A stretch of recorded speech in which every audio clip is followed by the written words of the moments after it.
She watched from the window as he crossed the street, guitar hanging loosely from his shoulders. It swung from side to side as he climbed the hill towards the pub. She bit her lip as he disappeared into the crowd.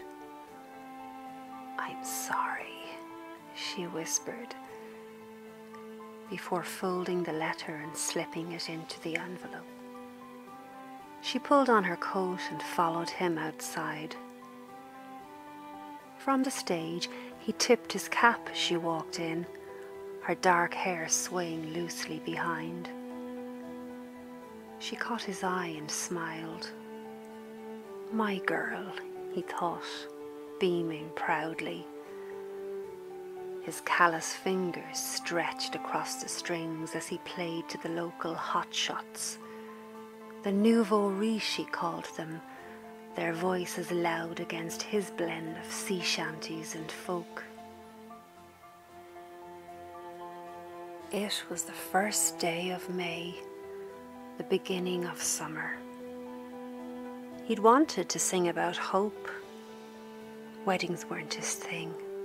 He'd had a few of his own, but he knew better than to turn down a nice bit of cash for the so-called wedding of the year. He watched the pitiful faces lined up against the bar, over-tanned, overstretched, bleeding lipstick. They watched their husbands eyeball his girl. She didn't bat an eyelid, smiled discreetly as oversized men made lewd comments to each other and frustrated hands grabbed pints of Guinness. Wives pretended not to notice while showing off gold on crepey skin, hands swaying exaggeratedly in chat as they tried to direct gazes away from her. She didn't seem to notice, just tapped her foot in time to the music.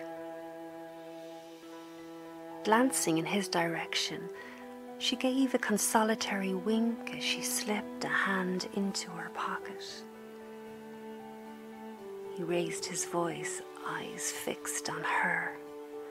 "You and me, babe, we're one of a kind."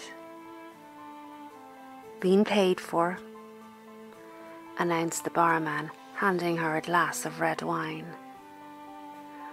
"Can you tell him thanks? And give him this, please." She handed the barman an envelope before smiling graciously in the direction of the stage. "Sure thing," he said, placing it on top of the cash register. "You give this hoary head a crown of glory." His voice quivered as he strummed. She took a large sip of wine before moving cautiously towards the door. Bodies pressed against her as she forced her way through the drunken revellers. Under the light of a full moon, she buttoned up her coat and glanced through the window at the dancing silhouettes.